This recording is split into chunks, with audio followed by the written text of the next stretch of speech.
I think we're all ready, so we will get started. I want to say hello to all the listeners out there. My name is Abby Bauer, and I'm an associate editor for Hoards Dairyman magazine. I'd like to welcome you to our monthly webinar series, which is co-hosted by Hoards Dairyman and the University of Illinois. Today, our webinar is titled Feeding and Management for Robotic Milking Systems. And our presenter is Jim Salfer, who comes to us from the University of Minnesota Extension. We're very pleased to have him with us today, and we're eager to hear more about his work in the area of managing cows in robotic milking systems. This month's webinar is sponsored by De La Valle, and we're very happy and thankful to have their support for this program. For those of you that are listening live today, I want to let you know that you can print out the presentation slides. If you go to the Go to Webinar control panel and down at the handout section, you'll find an option there to print out a PDF of the presentation if you want to keep that for future reference or to take notes on. You'll also notice that there's a questions tab there. If you click in there, you can type in any questions that come up during the presentation, and at the very end, we will have a question and answer session with our presenter. So please, we want to keep this as interactive as possible, so make sure and type your questions in if you have them.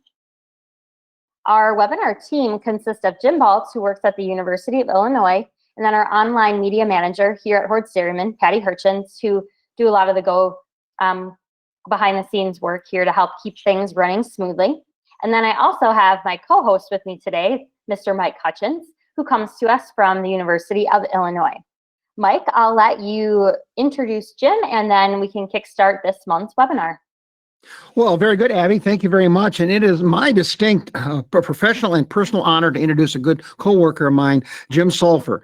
Jim is a regional dairy educator at the University of Minnesota in Extension. He works out of the St. Cloud office, right in the heart of dairy country up in Minnesota. And Stearns County probably still is the #1 dairy county in the state of Minnesota. Jim grew up on a farm in Minnesota and received his degrees from South Dakota State University and the University of Minnesota. As you see from his presentation today, he works extensively with several robotic research projects with his team up there at the University of Minnesota. I also want to compliment Jim. He also leads is chair of the 4-state Dairy Nutrition and Management Conference for the last several years, and had a huge job this year because we, like everybody else, we had to go virtual. And Jim, you just did a super job on that. So, Jim, we're so pleased to have you online here today to talk on a topic that's growing and growing here in the world and in the United States, and that is feeding and management of robotic milking systems.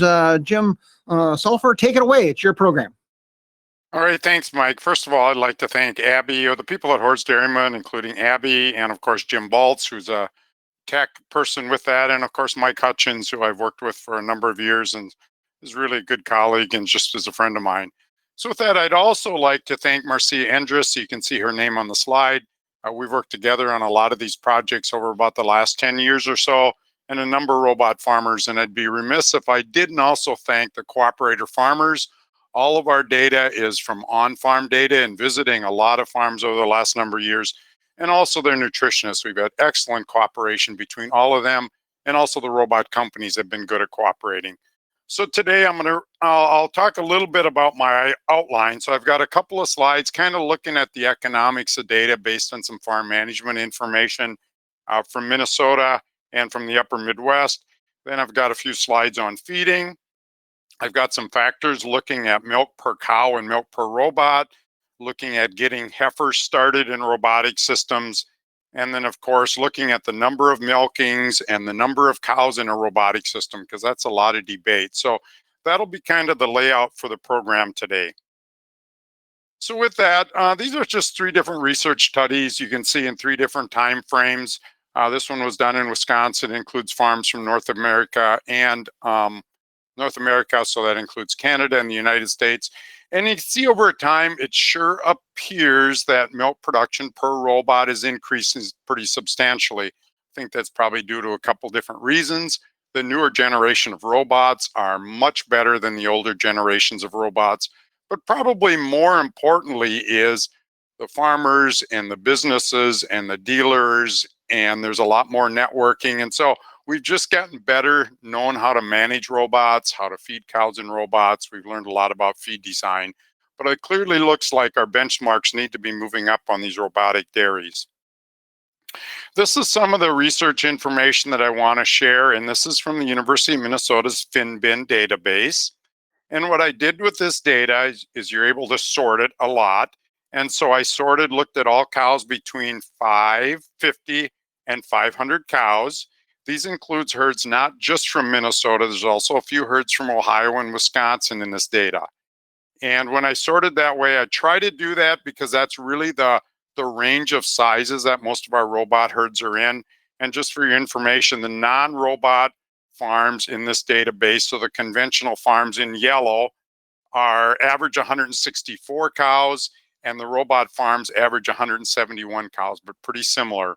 So you can see like the highlighted information, as you might expect, because most of the conventional dairies are going to be milking twice a day. You see that increase in milk production.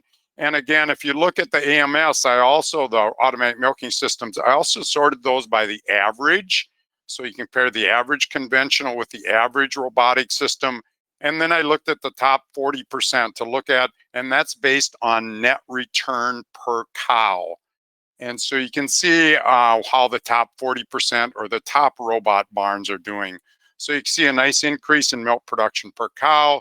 You can see the labor efficiency increase. And one thing I'll just mention with labor, this is a hard number to get a good handle on.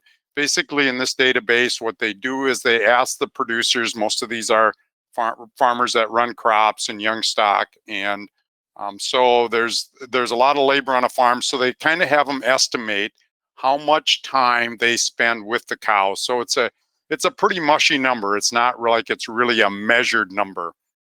You look at feed cost per hundredweight.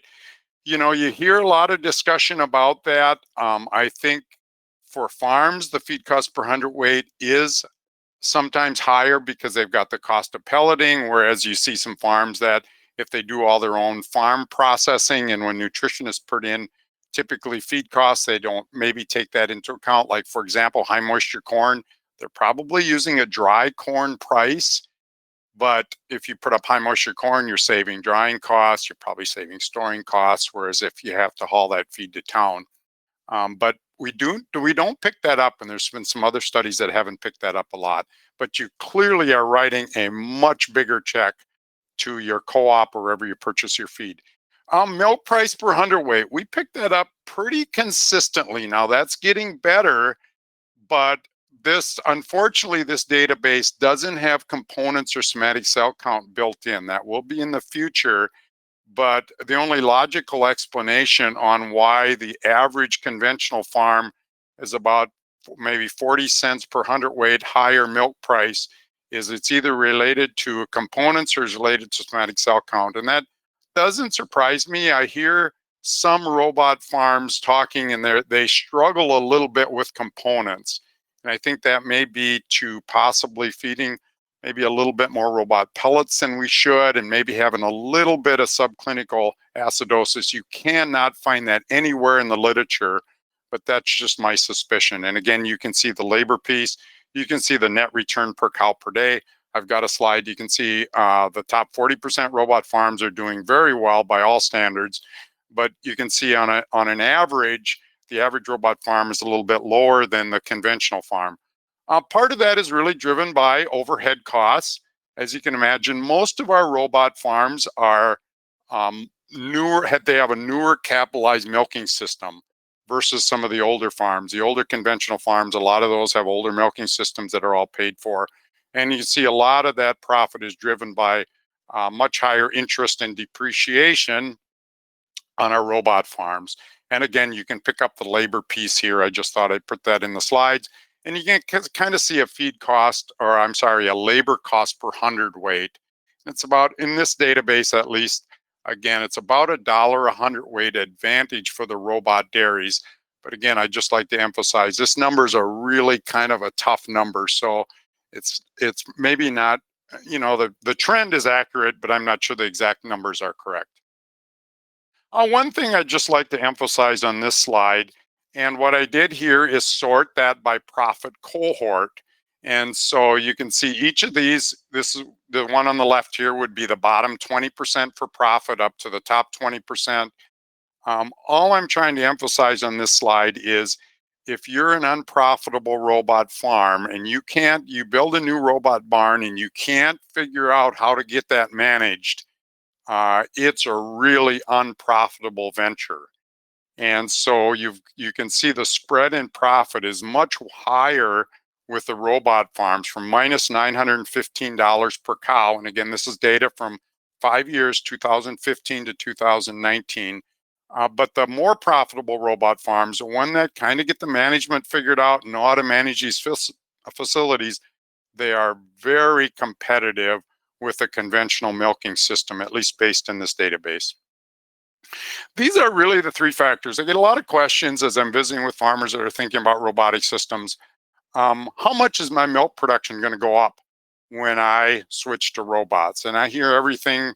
And if you look at the literature, you see that all over the place. So these are really the three factors that affect it. And these are really the only three factors that I can come up with. So you've kind of got your milking frequency. So you're going from milking twice a day, and then you're increasing that, obviously, and you're going to go up to 2+ times per day. Maybe not likely 3 times per day. Most farms that once in a while I'll run across one, but most farms that go from 3x to a robot system will lose a couple of pounds, maybe, milk per cow per day. Then you've got the robot in the barn. If you're in an older facility, maybe with rubber mats, with uncomfortable stalls, you build a brand new barn, you put in sand. A lot of that increase in milk production shouldn't belong to the robot. That should belong to the barn. But there are clearly some advantages of robots. Think about our typical freestall barns. Cows are away from the pens for maybe a couple of hours a day, depending on how many times you milk.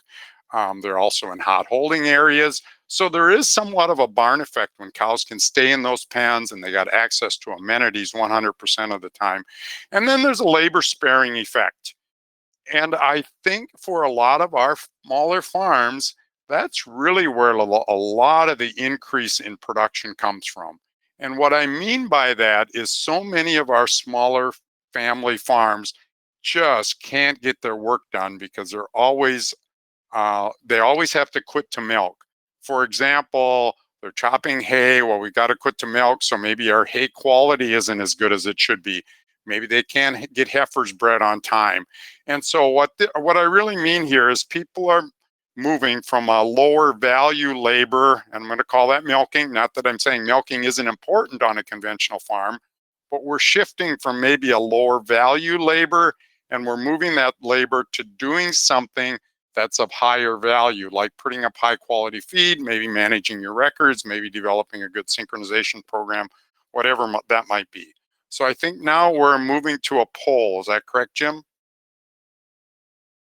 Yes, we're at a poll now, so get ready to vote. So vote early and vote often. What are the two most important feeding factors that affect visits and number of fetch or cows that need to be brought to the robotic milker? And you have 5 choices there. Abby, get ready to vote here. Palatability, hardness, consistency of the pellet. Number 2, energy in the PMR, partial mixed ration. 3, starch levels in the PMR, forage quality. 4th, 5th, bunk management. Boy, I know which 2 I'm going to vote for. Abby, you're under the gun here. What do you want to vote for? I'm ready. So, Jim, good question. I'm going to go with the first 2, the palatability of the pellets, and then how much energy is in the PMR that's available. Mike, what do you say? Yeah, I'm going to go the same way as well. I think I'm going to eliminate the starch. I'm not sure cows relish starch unless it's high moisture corn. And that forage quality gets to be an interesting one, but I'm going to stay with you. I'm going to vote one and 2 as far as that goes. And we're at 69% of the vote, or 66. Jim, let's close the polls and post the answers. And Jim Salfer, what do you think of the voting here? You agree or disagree? Well, I don't know if I agree or disagree. I can just tell you that in our study, and I'll show you on the next slide, the 2 most important factors, and this was interesting. We surveyed both the nutritionists on farms and the farmers, and the results were the same. And they kind of said feed management. So we gave them what feed management was. So that was consistent forage quality, consistent high moisture corn, keeping feed pushed up, kind of that bunk management piece. And actually pellets were second. But I think part of the reason pellets were second is once a farm has a pellet piece figured out and they get a really good quality pellet, that works well. I wouldn't necessarily disagree with the energy in the PMR. You hear a lot about that and how that may affect if energy goes up or down. So I'm not sure we have that exactly all figured out. And as you can imagine, it's really a challenge to do these kind of research projects to determine what it is, because it might be different on different farms. But I think those are, it seems pretty logical, the results that everybody came up with. So I'll move on here. As I just mentioned a few minutes ago, this was our survey we did a few years ago. We asked farmers, and again, what the results were, and they said feed management kind of ranked that they thought that was the most important thing, and then pellet quality really ranked second. I'm going to talk a little bit about what I think the really good robot farms I work with do really well. When I talk to them, they'll say you have to have a really good pre-calving diet. And I'll walk through kind of a cascade here and how this works. And it works the same. Robots only milk cows, but I think there's some caveats on why it's so important to have good feeding management. So then what we get, if we've got good pre-calving management, that really does promote healthy, good, fresh cows. Cows that feel really good when they're fresh, feel good, they come on feed, they eat well, they eat our PMR well, that promotes good milk production. So then that's going to promote this drive to the robot, that high milk production. It's kind of a circle that drives PMR intake. They're hungry because they're milking well, they're feeling well, they're getting around in the pen well. And again, it's this vicious circle. The high PMR intakes drives visits and drives milk production. And ultimately, our goal is really high visits, high production, high intake, and a high healthy herd. So I think this is where we need to be focusing on time, is making sure those cows are on a really good pre-calving diet, get off to a good start, and really have a good diet that they can eat that promotes intake. So kind of recommended feeding management. I mentioned this in the last slide. Not only is it, just the diet, of course, we want good freestall density. We want plenty of bunk space. We want a real high quality forage in the PMR. I don't think we've emphasized the PMR enough and the palatability and quality of that PMR. Because if we have especially low quality forages, and I'll show in a couple slides a little case study or an example, it really helps our cows stay healthy without having real high starch in that PMR, where they could potentially get a little bit of acidosis. And monitor this forage moisture often.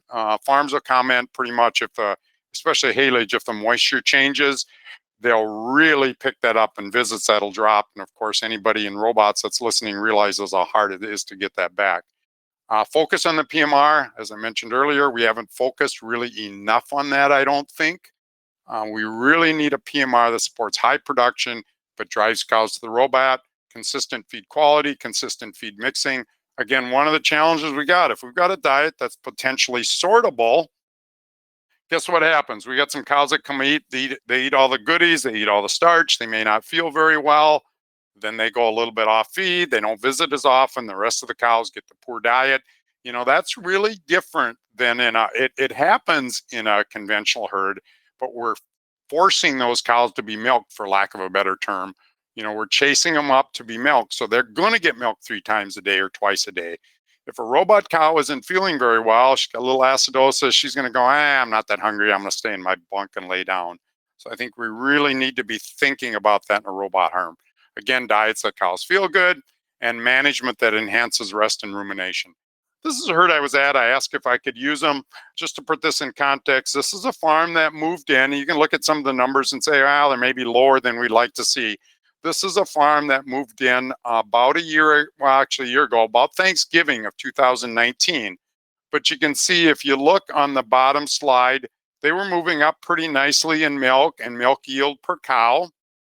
The top slide, if you look at it, the red line is milk production per cow per day.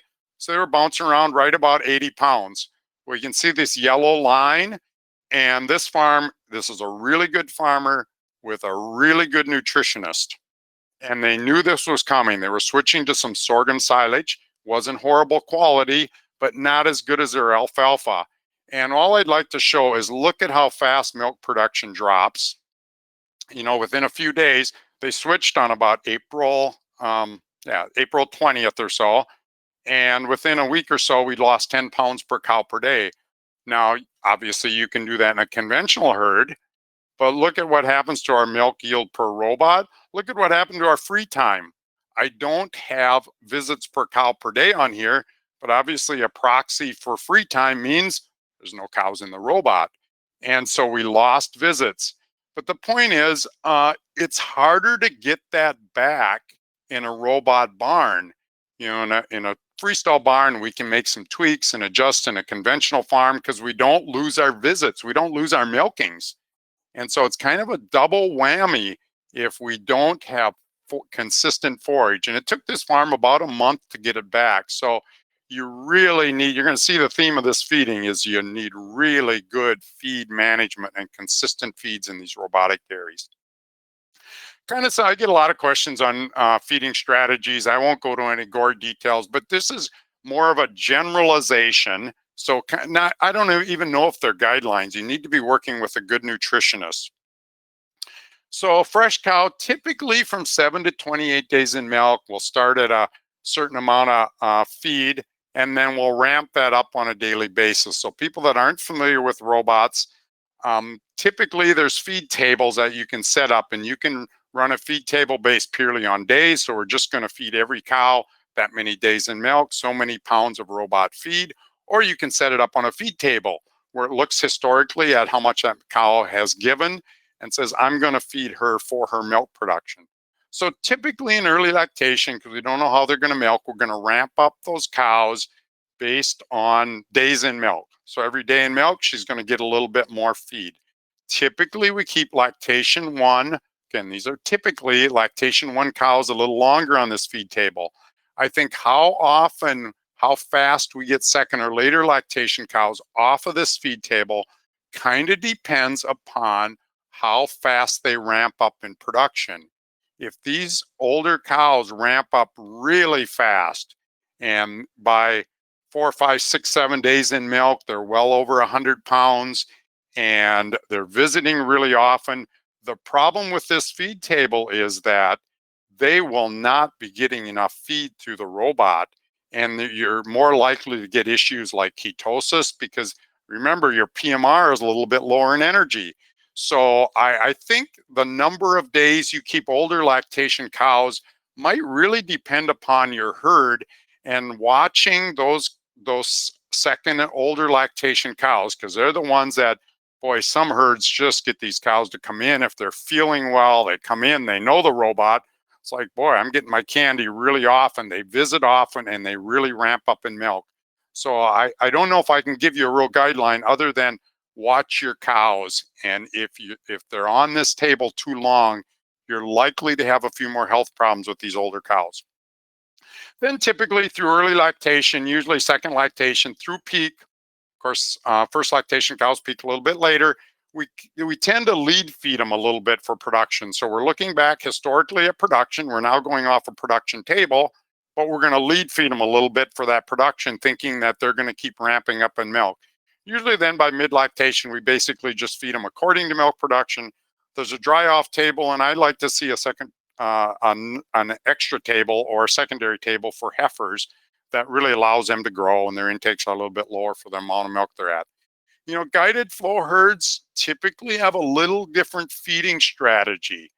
One of the reasons people put in guided flow barns is they like to feed a little less robot feed than usually a free flow system. So they'll tend to feed because and the reason, of course, is you've got the gates that'll help guide those cows to the robot. It's not purely feed that drives them there. So they'll feed their TMR, or their PMR will be more similar to a conventional PMR or a TMR in a herd. And usually a lot of the times they'll just feed that robot feed to entice the cows to come to the robot. So their number one goal is to have a really palatable robot feed that entices those cows. And a lot of times they'll feed, it'll somewhat be based on milk production, but a lot of times it'll be 1 to 2.5 pounds per visit. And then of course, the logic is the more often those cows visit. So if the cow comes 4 times, she's getting 2.5 pounds. She's going to get 10 pounds of robot feed.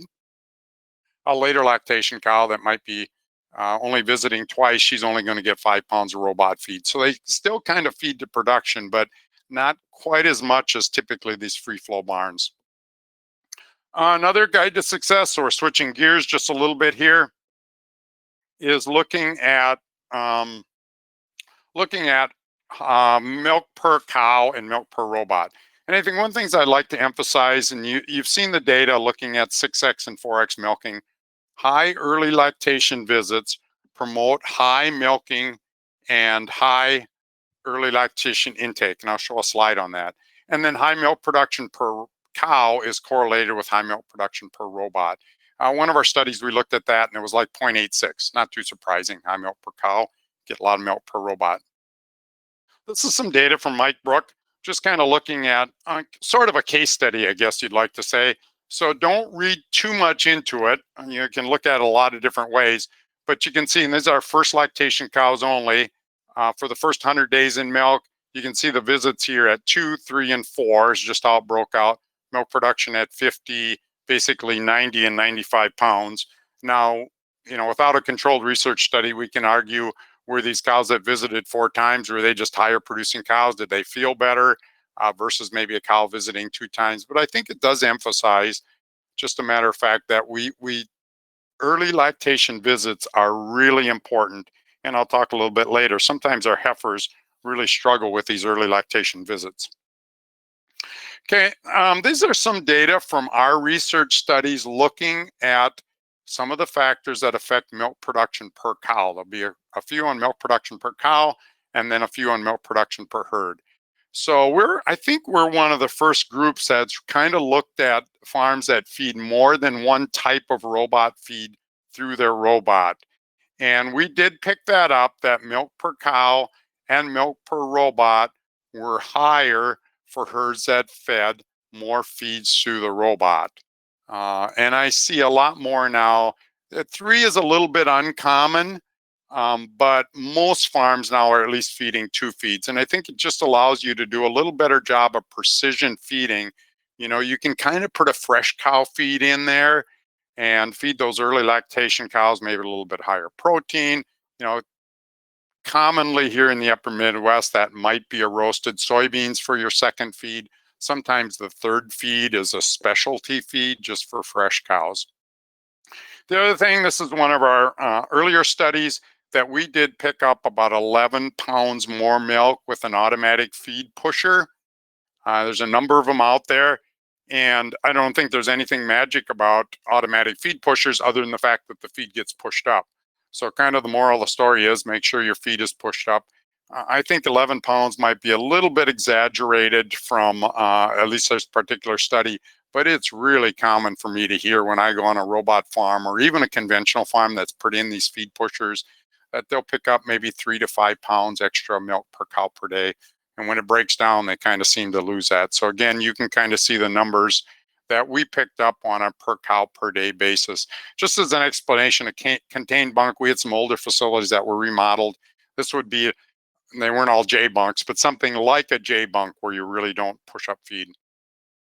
Automatic manure removal systems, so this would be like scrapers, that we saw an increase in milk production with scrapers. I always tell people when you build a brand new, especially a turnkey robot farm, you're buying a whole technology system. And your goal is to minimize labor and disrupt cows as little as possible. So most of the new systems, virtually all of them have automatic manure removal systems. And even by far, the vast majority of the retrofits have that also. So this looks at more of a general, and you'll see some of these are obviously the same as I had on my other slides. But basically, I put in just a bigger impact with more pluses.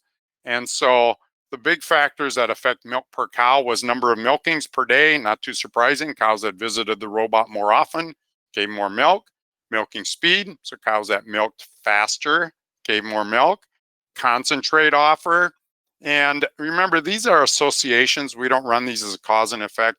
So it might be that higher producing cows are just offered more concentrate, but we did pick up that concentrate offered was more. And then milking time and age of cows had a significant impact, but a reasonably small impact.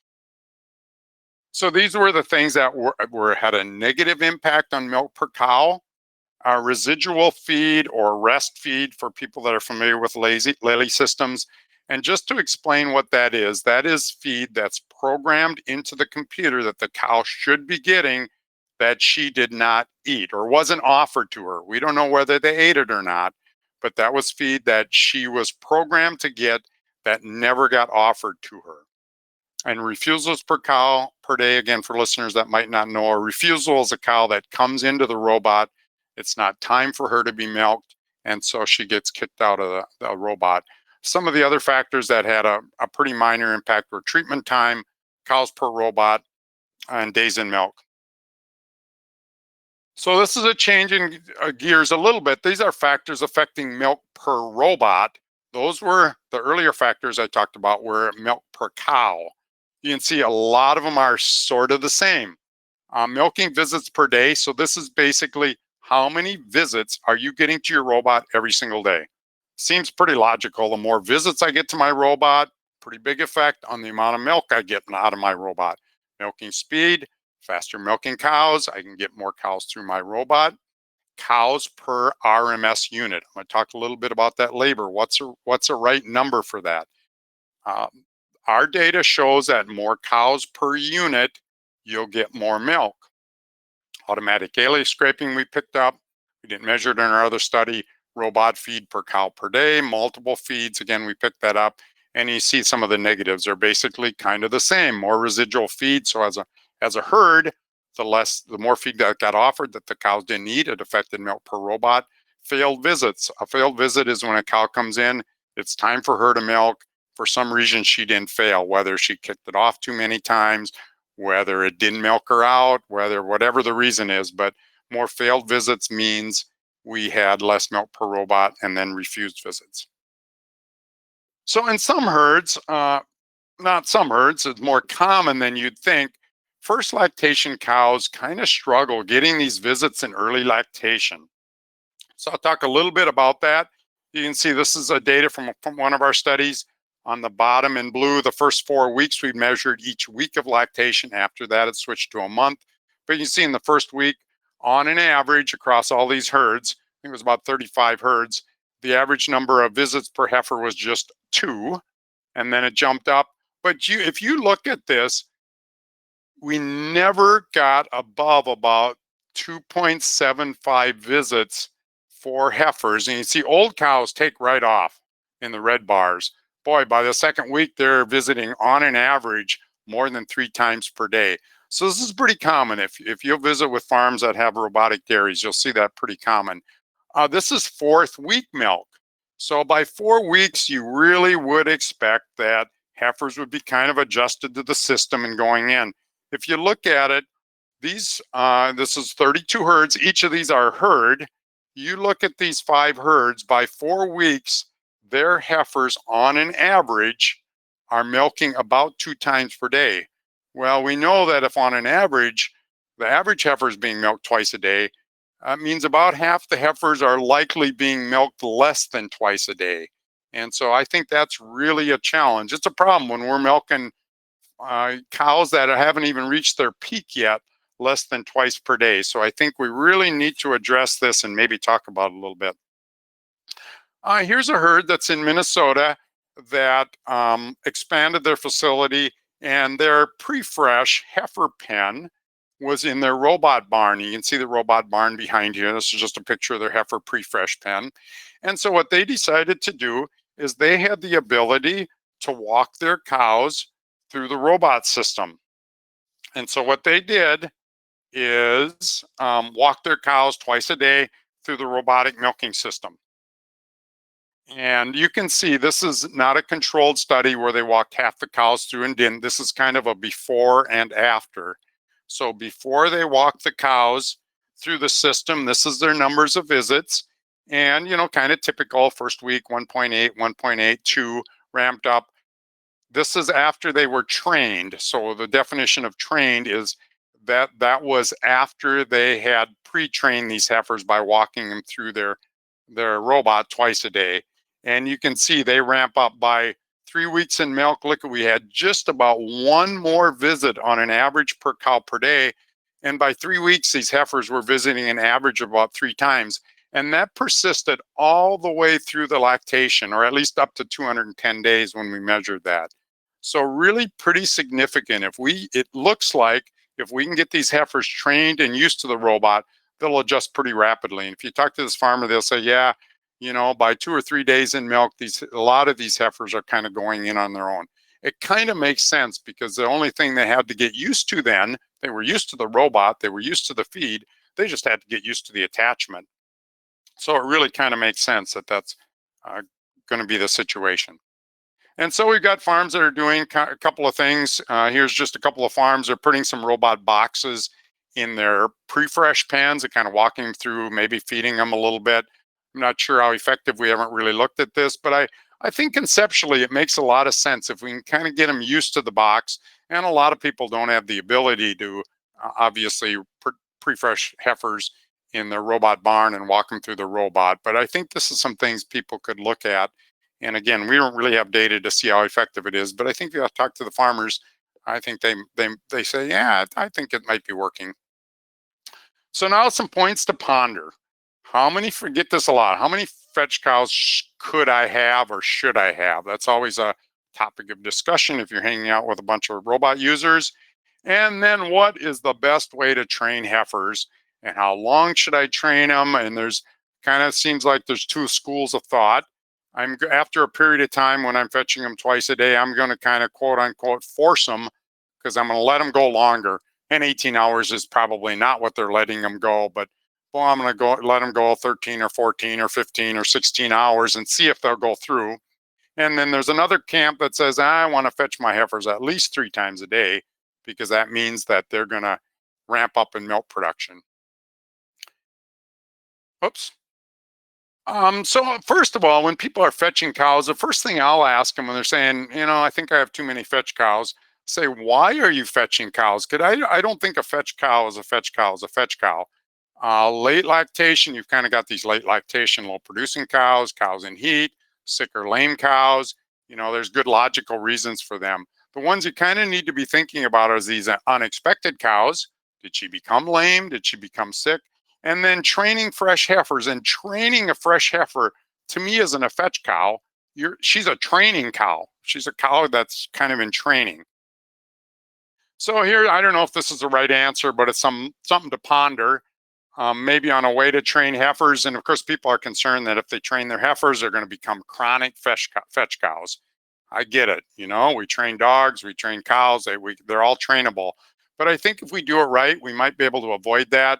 So I think for the first 2 or 3 days, teach them, train them, walk them through the entire pen a couple of times. This is going to take some time.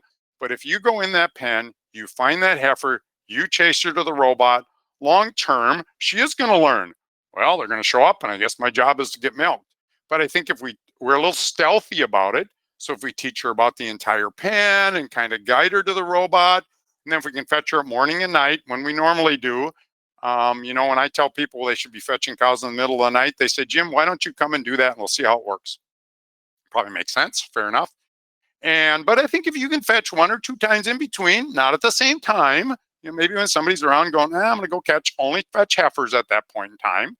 Move slow. Again, if you can guide them and not chase them to the robot. So kind of be a little tricky and get them toward the robot. So now I think we've got a couple poll questions, because this is just a big topic of discussion. What's the number of milkings per cow per day?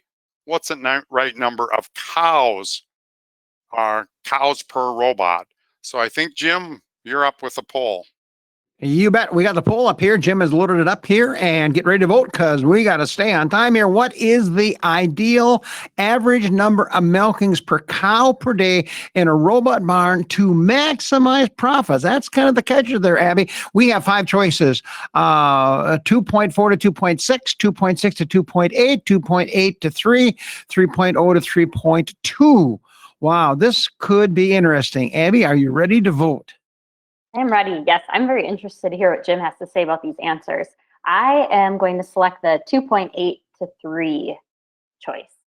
Wow, what about you, Mike? I have no idea. I would think the higher the better, but then again, I'm basically wrong. By the way, the Big Ten is canceling, Jim said, tomorrow. So now you got your news update. Okay, we've got 72% of the vote in. Jim, let's close the poll. Let's show it to Jim. And Jim, are you surprised, or what do you think?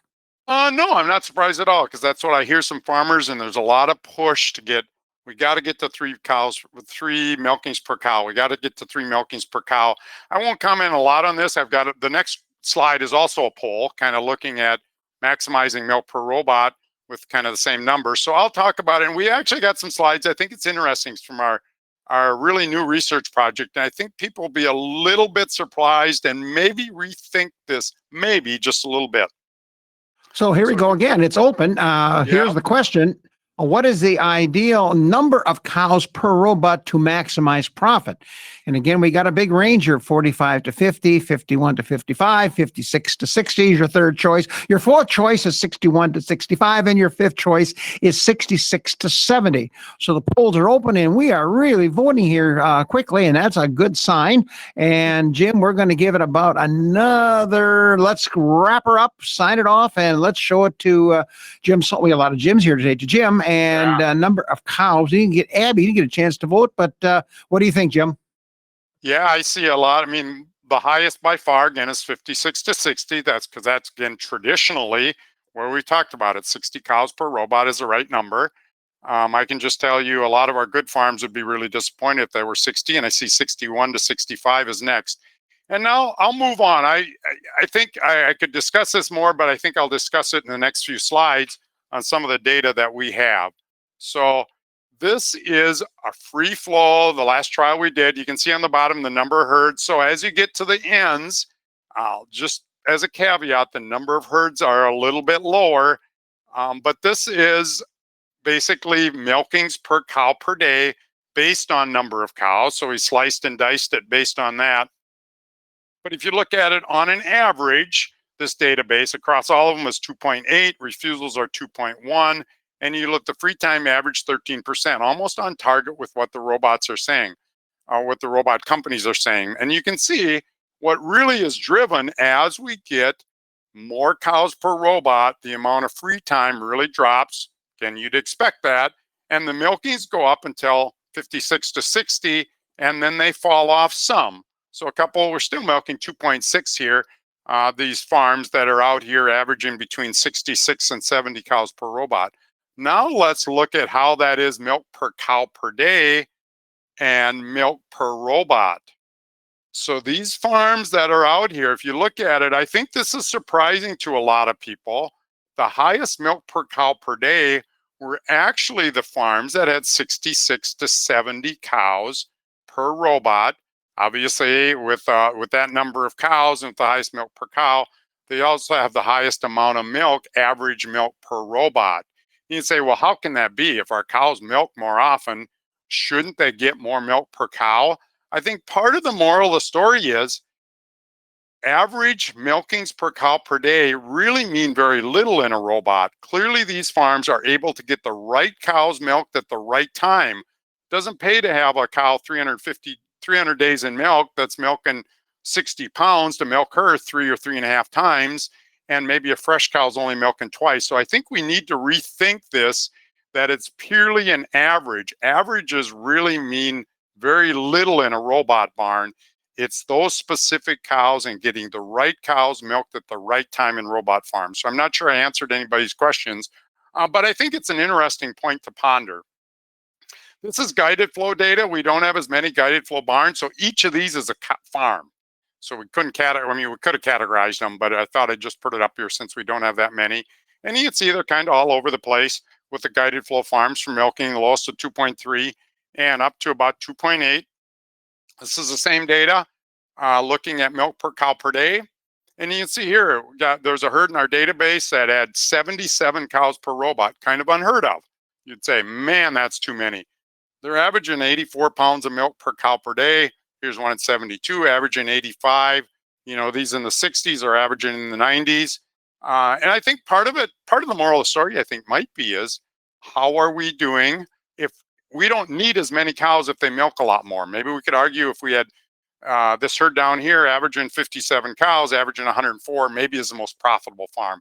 We don't collect profit, but we can do some math, I guess, on income over feed cost. And I'll try to speed up here a little bit. The top table here is a milking access table. It's an example. I'm not recommending anybody follow this. Work with your robot company. But I think the bottom is interesting. This is a screenshot from a farm. I think the concept is right on the bottom. What do we want our average cow to give every time she comes into the robot? And again, it's ranges would be better than an average, but I think it's really important conceptually. This is where we need to go. What do we want our heifers to average when they come in? What do we want our cows? This farm's a fascinating guy, and he argues, I like 40 pounds because that's when my cows start leaking. And so I figured that must be about the right number. And he's targeted that really well. Look at these 4 robots, average almost identical at 40. And obviously your settings need to be different. You can't say I'm not going to milk a cow till she gets to 40 because she's not going to walk up to the robot at that time. But I think the concept is, what do we need to be targeting with our milk access tables to target a number of how much milk we want when a cow comes in? Okay, just finishing up here, some keys to success. I've talked about these: high early lactation visits, well-balanced diets, high reproductive efficiency, good cow comfort, low somatic cell count. A lot the same as in a conventional farm. We need to optimize this box time. So we want cows that attach fast, milk fast, and really carefully thought out milking permissions. I wish I could tell you exactly what they were. We need to optimize this free time. As we squeeze down this free time, you are probably likely to have a few more fetch cows in a free flow system. Just as a reminder here, this is really what we want for a goal, is to really have healthy, fresh cows, good early lactation visits, those cows that really eat that PMR so they feel good, they come in, and there's a real drive for production. And then just in summary, labor is going to continue to be a challenge. We could talk about that all day. It really requires excellent management. We need a really good transition program, high quality forages. And then don't forget to help the robots succeed. I mean, they don't do things on their own. We need good feed and milk access table. We need the right kind of employees that like robots. We need the correct mindset. We need good barn design around the robot. We really need to maintain these robots and keep them nice and clean so the lasers can find the teats. We need to select the right kind of cows. And, this won't happen over time, these real high numbers. We got to have the right kind of cows in these robots. And you have to think about the whole system for best success. Make sure you make the cash flows work. So I think that's it, and I'll give it away to Abby. I'm a few minutes late, I guess.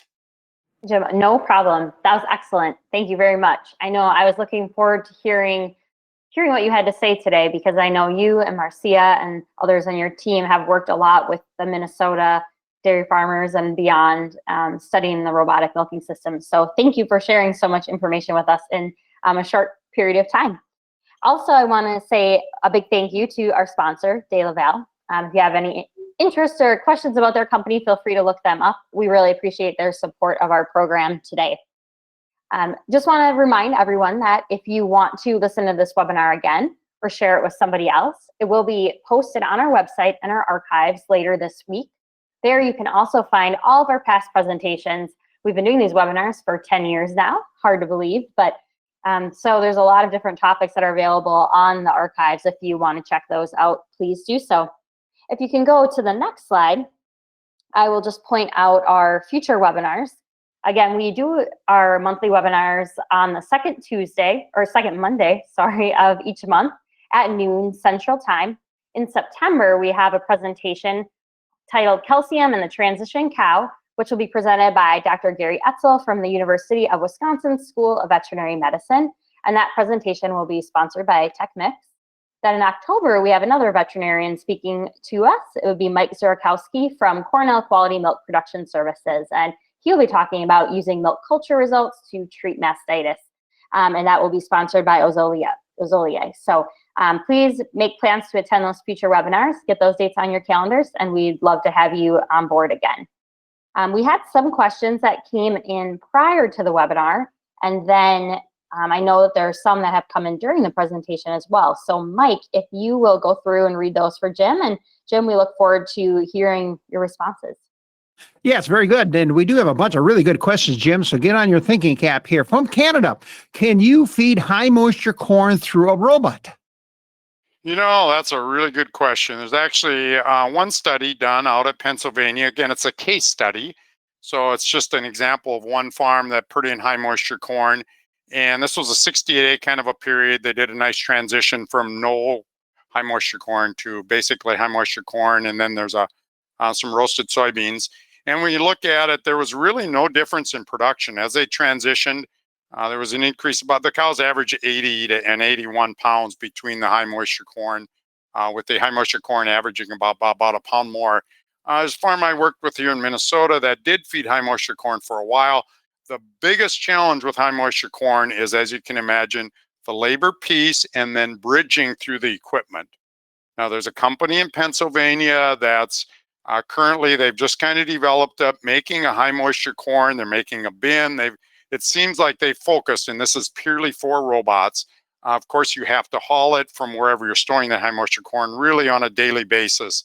And that was a challenge with the farm I worked with, was hanging up. They had a bin with a flex auger, and it kept bridging in this bin. This is more of a hopper, and it's first in and first out. So there's a company right now that I don't know if they have it perfected, but they're working really hard to get a system. So on the limited information is, I think the cows will do well on it.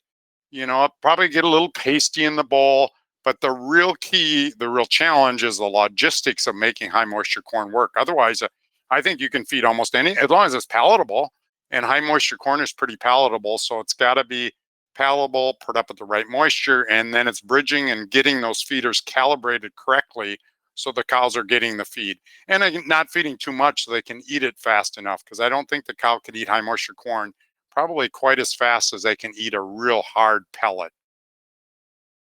Okay, Jim, you want to go to the second question that came in? Sure. And we will look at that. Come from the Netherlands. We always love our international participants. We feed high concentrates in the automated milking system, ARFs, AMS. Do you recommend extra buffer in the concentrate, or is a percent in the partial mix ration sufficient? If I were to do anything, I think I would put it in the PMR. I actually surveyed some nutritionists when I got this question came in last week, just to see what they were doing. One of them said, yeah, I might consider it, but most of them said, boy, I want to keep anything unpalatable out of that pellet. The other thing, most farms, once they get the pellet figured out, they really don't want to change it. So I don't think I would recommend that off the top of my head. And I don't think any of the nutritionists were real keen, because a lot of these buffers aren't real palatable. And so, there's just such an emphasis, at least here in the States, on trying to make sure that pellet is something that cows just crave and want to go to. And then any change in that, and it's a little bit different. They may say, well, I don't know, this is different than the last time. I'm not sure I like it. So if I wanted to increase the buffer, I think I would do it in the PMR. Let's skip around a little bit in our questions now, and you want to bring our next PowerPoint up. So those are our two questions that came in. It goes back to the pellet. The first question is, do you have a limit on the level of starch in the pellet? And then combined with that is, what is the protein content in the pellet? So maybe you want to separate those two? Yeah, I think, surprisingly, we actually pulled feed samples on the last study, and we didn't get a lot of all the pellet question or samples, but there really wasn't a lot of difference between the levels. We didn't measure specifically the starch levels, but I think most people I don't think they want that starch level probably much above 20%. I wish I knew a little bit more specifically about that. Same thing on the protein levels. They're probably going to be, a 16 to 20% protein. Usually the pellets here, because we've got so much corn available, are maybe going to be 25 to 35% corn. I'm not sure that's exactly the right number, but that's what a lot of them here are up in the Midwest. I think we just, part of it is what drives making a really, really good pellet. Too much corn in that pellet, and it doesn't pellet very well. So we try to get in some mids or some other products that really make a good pellet. I'm not sure that's an exact answer, but work with your nutritionist. I think there's a lot of good nutritionists that have a pretty good feel, and a lot of their formulations are a little bit different, depending upon, whether you're feeding a high corn silage diet or a high hay diet or a high grass diet. What are you feeding? So they might have a little different formulations, but surprisingly, I think it's pretty standard. I don't know if there's any real secrets out there. Jim, related to that question is, if you said the PMR should be relatively low in starch, that means limiting corn silage or no corn silage in the PMR? One of our first surveys, we heard that a lot from nutritionists. I don't want to feed too much corn silage, but now I think those PMRs don't look a lot different than most of them I see. They're high in corn silage, and we raise a lot of corn silage here in the upper Midwest. We can raise a lot of it, and I get a lot of tons off a long number of acres. So it's maybe not, it's not going to be quite as high where it's maybe some farms, conventional farms will feed virtually all corn silage and just a little bit of dry hay. But I think part of the reason we've increased corn silage, as I talked earlier, is a consistency of this PMR. We can put up these big bunkers of corn silage that are very consistent, feed maybe less haylage, that's a lot less consistent, and some dry hay. So I think they've maybe changed their tune, because I think originally we heard a little bit more. And I think starch has a difference. I think now most folks are thinking it's energy, as a poll showed. And I think they can keep that energy down by maybe feeding a little bit of straw or some hay or something in that PMR. So I maybe a little bit lower, but not as much as I think robot nutritionists thought maybe 6, 7, 8 years ago. Okay, we're going to switch now to training. So since we're not going to have any football this fall, what about these heifers? How often should heifers be put through training per day?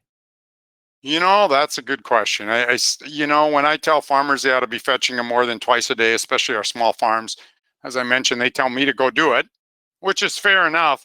But I said, I don't think you have to do it in the middle of the night. I think you're kind of typical morning, afternoon training. And then if you're in the barn, and I don't know if it has to be 2 extra times per day, 1 extra time per day, I wouldn't do it at the same time.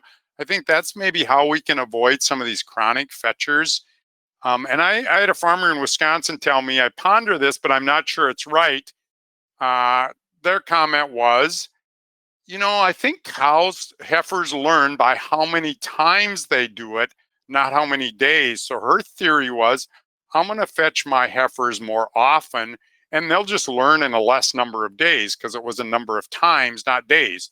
Her initial comment was to me, do you think cows can tell time? I thought that was an interesting question. But so I really think we need to be fetching these heifers at least 3 times. I don't think 4. But I think at least 3 times to get them up there and really ramp up that milk production. I think it'll help keep our somatic cell count lower. Not that that's usually a major issue, but so I encourage at least 3 times. And I know some of the large dairies, of course, where they may have people in their barn, not 24 hours a day from a lot of time. It's easier than maybe a smaller dairy where you're out doing a lot of crop work. And maybe it's not even every day, but more than twice. Oftener is better. And I would like to see at least 3 times a day. So now to follow up on that, 2 questions, and I'll combine them here. When should you start training your heifers? And do you train them right up to the day of calving? Is there a timeline there? You've told us frequency. What about when to start and stop? Yep, I do as soon as they freshen. Obviously, you need to. And as I mentioned, I think the first couple days, don't, and even after that for heifers, if you can do this, again, it takes more time when you do it. But I think if you train them right, it's probably no different than football or basketball or anything else. If you train them right, what you're wanting to do is develop a habit, right? You're trying to get these heifers to develop the habit that I'm going to come up and I'm going to get robots. So how do we develop habits? You kind of train them the correct way. So walk them around the whole pen, be a little bit stealthy again about it. Don't just chase them to the robot, because you're training them. Boy, I guess Jim's going to come and get me and chase me to the robot. That's when I'm supposed to get milk. So if you can I like to use the term guide, I think, better than chase or even fetch for heifers. Cows are maybe a late lactation cow is different. She's going to be what she is, and you're going to have to fetch her. But I think these heifers, we have to use a little cow psychology and say, okay, I want to be a little bit tricky and let them learn, not chase them to the robot. Let them learn that this is a behavior I should do, and good things happen when I do it and I get this feed. So I think think of it as training versus fetching. I think they're 2 different mindsets when you're doing it. Now, there's going to be some farmers who say, I really can't get a heifer training pen. Can I put them in with the cows and train them while prior to their calving, when they're in with the milking cows, realizing they're going to get the pellet in the milk cows are getting? That's a good question, Mike. We got one farm in here that they bred. I'll try to make short as I can. They bred bulls on pasture. The nutritionist recommended they put breeding age heifers in with their robot in the robot barn, and then it'd be easy to breed them AI in there. And so they did that. They were just freshening maybe a year or so ago, but they're in there for a few weeks till they get them bred. They kind of move them in and out to a heifer pen. But so they breed them in the robot barn AI. Those heifers were beginning to freshen, and they swear, we have no data to support this, but for those few weeks they were in there and they had the ability to walk through the robot. They didn't really go in and try to train them. They just kind of went through the robot. They really thought that really helped. So I think there's some strategies we haven't explored, and that maybe makes sense. The heifers were a little bit used to that. So I think, Mike, there's one farm that walks them through once. When they move them to their close-up heifer pen, they walk them through the robot once. I'm not sure that's the right number. I don't know what the right number is, but I think there are a few of those strategies we can employ. Maybe having a pen in there, and maybe for 2 or 3 days, we chase them through that robot. Maybe it doesn't have to be a couple of weeks, or maybe you said mix them with the group 2 or 3 days before you move them to your close-up pen. And maybe that's all it would take. I think we've got a lot of strategies we could try and implement. If you're willing to try them, let us know. We'd like to know how that works out, to help train these heifers. And then it'd be better once they're fresh and you're not training them as long. What about multi-pairs cows? Do you think there's a need to do any training with them, or do you think they're smart enough to not do it? Boy, it seems like these cows learn so fast. I'm talking about a farm that's been in for a couple of years, not your startup period. But most of the time, those cows go through so fast. If they don't, they're not feeling good. So I'd be looking for ketosis, milk fevers, those diseases. If those cows have been in that system before, you're going to have to fetch them maybe for a couple of days. But boy, till they're cleaned up and they're feeling a little bit better. But typically they don't. If they're not going through pretty fast, I would start looking for help, especially if it's a lot of them. I would start saying, what's my health issues with these cows? Do they have subclinical ketosis? That'd be my first place. Do they have some hypocalcemia? Why are they not going through? Switch quickly to economics here, way back to early part of your presentation. Question is, I see no increase in milk per cow in your top 40%, but yet they made more, almost $700 in profit. Where's this coming from? Actually, I looked at that because I thought that might be coming in as a question, and it's really costs, and a lot of it's interest and depreciation. So I'm guessing part of it is that those farms probably made bigger down payments, and the depreciation and interest is not separated out for robots in this database. It's just the dairy enterprise, robot and depreciation. So a lot of it is just costs, and most of the direct costs are about the same. Feed costs was a little bit higher for the low profit group, but for those top, 40, 50, 60% actually, the direct costs were about the same. So I'm guessing that those robot farms at high 40% went in better capitalized. There really wasn't much milk production. Actually, the lowest 20% profit group basically had the same amount of milk production as the highest 20%. So it's kind of all about costs, at least in this database. But that's an excellent question. Okay, here we go to our speed round very quickly. Number one, did you find any farms that had both a milking parlor and a robotic milker on the farm? Two systems, in other words? Yeah, I'm glad people brought that up because there's actually a pretty good database in Wisconsin of farms that have both. We had a percentage of farms that have both. I don't know if it's maybe 10 to 20%. I think you're going to see more of those. That makes your robot farm very, very efficient. Some of the numbers that are coming out of those, especially labor efficiency, because you only put good, really robot cows on the robot. So I think some of these larger farms are going to have to hire any labor anyway. I think you're going to see a lot of those systems. They're going to have their conventional parlor and then a robot barn that's virtually runs itself. A long question, but very shortly, what is your recommended cow traffic system? I assume it's free flow versus controlled, as far as looking at the milking frequency, cost, economics. Do you have a favorite one? Man, somebody's trying to get me in lots of trouble with somebody. I think manage a system you build. I think you manage them very differently. The concern with guided flow farms, of course, our cows are going to be stuck in that holding area for a long period of time. Um, there's some data out of Wisconsin. It's kind of a case study on 2 herds. There's one cow that did get stuck in there a long time now. You can look on your phone and make sure she doesn't stay in there. I think the advantage that would be a disadvantage of a guided flow system. An advantage of a guided flow system, I think feeding is a little less tricky because you got those gates that help you get those cows to the robot. But if you look at our data, guided flow versus free flow, and we have a lot more free flow farms, there's basically no difference in milk production. There's really no different visits. I usually see on an average a few less visits in the guided flow systems, but milk production isn't any different because maybe they're getting the right cows to the robot at the right time. That might be a little bit easier in those systems. So I think when I get that question, I'll say, what's the difference between a guy that's a grazer and a conventional dairyman? They're managed very differently. So just manage a system you put in and really think about it before you put it in. But they both can work very well. Very quickly, overstocking. Any concerns with the performance of the robotic milk? If you overstock the facility, as far as cows, probably in the barn. In the freestyle barn, yeah, I think there's potential because we don't want a lot of cows standing in our alleyway because that'll impede movements to the robot.